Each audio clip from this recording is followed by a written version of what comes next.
Historians, marine biologists, biologists and cryptozoologists have read it.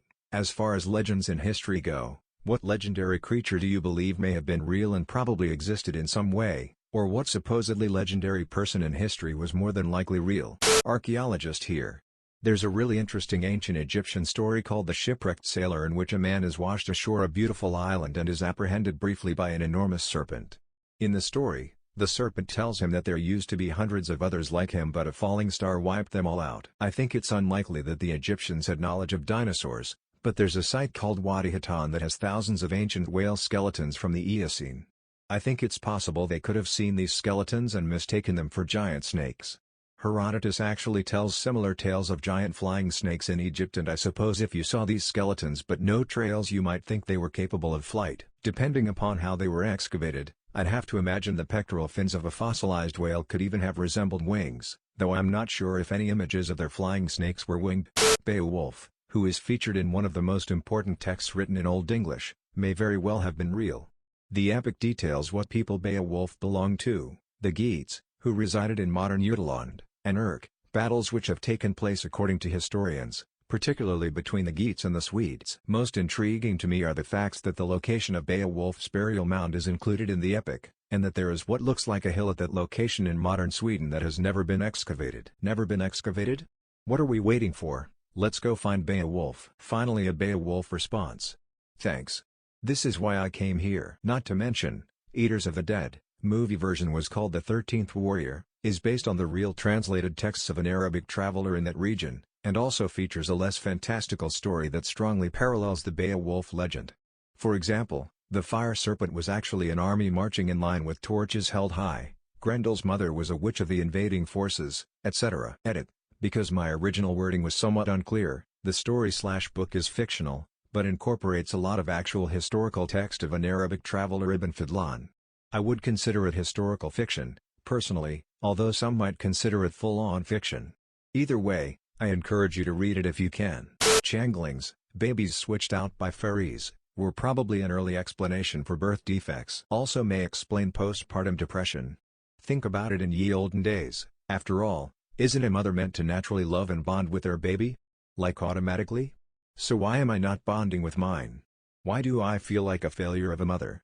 Oh, maybe the fairies came and took my actual baby away, and I am protecting myself from the fairy magic. More likely autism. Children with autism seem to develop normally for 12 to 18 months, then suddenly change and become much more withdrawn and uncommunicative. You could easily believe that your kid had been stolen by the fairies and an imposter left in their place. Note that 12 to 18 months is also when kids get their immunizations, hence the vaccines made my kid autistic bullcrap. Edit. It has been pointed out to me that kids get all kinds of immunizations from birth onwards. They usually get the MMR vaccine around the time that autistic symptoms first manifest, hence the correlation that Andrew Wakefield leapt on in his now discredited paper. Any sort of infant death, really? The parents will obviously feel a little better if they can believe the baby that died was a changeling and their own baby was stolen by fairies but is alive and happy with them. Many myths about sea serpents probably stem from oarfishes. They look like sea serpents, are absolutely huge, live in almost every ocean and sometimes wash ashore. I got all that information from a River Monsters episode though. So take it with a grain of salt. Dude, that episode was nuts though. It's really rare to see oarfish in the wild because they live so deep down. So for Jeremy to get up-close sightings of two in the same night was incredible. Also, it was really fucking eerie looking. The way he was just floating in this void of endless water with only the buoy chain as a reference point, and then these two weird-ass fish just kind of rise up from the depths next to him. The Cyclops of Greek mythology. Go Google up an elephant skull. There's this huge hole right in the middle of it looking to all the world like a single eye. Now add this to the knowledge that the Cretan dwarf mammoth left subfossil bones on Crete easily discoverable, was 1 meter at the shoulder, and could be more or less assembled into a giant humanoid. You don't even need to rearrange the bones, just make the skeleton stand on its hind legs, remove the tusks and boom. A Cyclops skeleton. The Greek heroes were bare skeletons that had been dug up and given proper burials and armor and later dug up again. The Maori people of New Zealand have long told stories of the puakai, a monstrous bird that was big enough to hunt and eat humans. Many believe that these stories are referring to the Haast's eagle. It was the largest species of eagle ever to have lived on Earth, with weights of around 30 pounds and wingspans almost reaching 10 feet. It lived on New Zealand's South Island and primarily hunted the flightless moa bird, which weighed around 500 pounds. Given the large size of its main prey, it's likely that the eagle may have also targeted lone humans as well. Interestingly enough, the Haast's eagle went extinct around the year 1400, not long after the Maori arrived in New Zealand. It's thought that its extinction can be attributed to habitat destruction combined with the extinction of the moa due to hunting by the Maori. There is a child's skull in a museum somewhere with markings on the back and front near the eye sockets. Originally archaeologists believed it to be linked to violence or sacrifice, until they discovered it matched the talons of the Haast's eagle exactly, and that it had been discovered in a pile of bones similar to the piles left by modern birds of prey.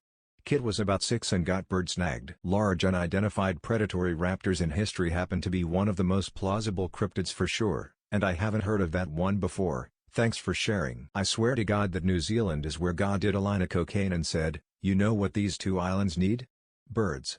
Not just any birds, the biggest and baddest of all bird species.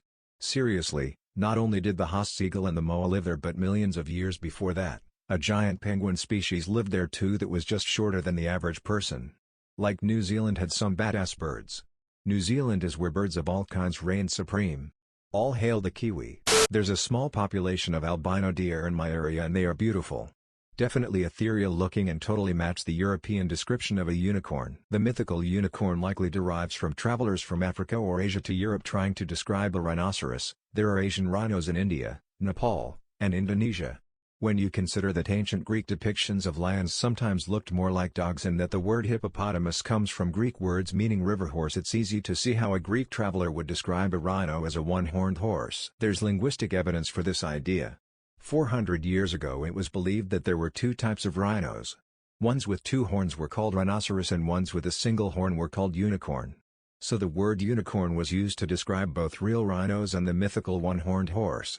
It wasn't until zoology advanced as a science that unicorn came to refer purely to the mythical creature. There are still remnants of the original usage though. The genus of the scientific names for Asian rhinos, which have one horn, is Unicornus. Upstate New York? I think there is another one about the king of the forest being an albino deer, but am not 100% certain that's a real legend or one made up for books and movies. The Kraken probably existed. It could just be a colossal squid, but those sailors had to have seen something. You also have to remember how much smaller watercraft used to be. Large ocean-going vessels are an invention of only the last few centuries. A sail yacht you have at the marina is bigger than most historical boats. Even the caravels and junks that traverse the world were seldom much bigger than 20-something meters. With colossal squids existing today, and the fact that animals were larger a long time ago, things like the megalodon, a kraken-sized squid is certainly possible. Published archaeologist here. All over the world, from Siberia to Australia, the Himalayas to Ohio, mankind has told stories of tall, bipedal apes that live in the forests. The First Nations of the Pacific Northwest call them the Sasquatch, the Nepalese call them Yeti, but today most people refer to them as Bigfoot. There was an entire line of humanoids called the robust Australopithecines that evolved right alongside us. They were about 9 feet tall, extremely muscular, hairy, omnivorous, and importantly lacked the big brain that we got. Because they mostly fed on things like roots, they were mostly arboreal upright apes that had insane jaw muscles which required an anchor point on their skull called the sagittal crest. This is what separates our branch of the human family from theirs. While we lack the crest and have comparatively weak jaw muscles, we gained the power of speech and abstract thought while our robust cousins got by on brute force alone. Many sightings of Bigfoot often report a domed head, hinting towards the identity of the beast. Their fossils are exceedingly rare. As a matter of fact, all human fossils are rare, especially the really old ones. Nevertheless, the youngest robust Australopithecine fossil is dated to roughly 100,000 years ago. It is entirely possible that they survived long after that. As previously stated, the fossilization process is extremely difficult and some species pass into the dark without ever leaving a fossilized trace of their existence. If the last ones died out sometime around 11,000 years ago, which marked the Younger Dryas extinction event, they would have been around during the peopling of the world, solidifying their place in many cultures' mythology. Is it possible that they're still around today? There is a worldwide environmental collapse culminating in a mass extinction the likes of which the world has not seen for 65 million years. Species are dying out at an exponential rate and habitats are being annihilated for human habitation. If they have not yet gone extinct, they will be within our lifetime. P.S. The aliens did not build the pyramids, you absolute twats. Western concepts of sea monsters highly resemble plesiosaurs and similar extinct animals. Myths could have been created after those fossils were discovered, or, hear me out.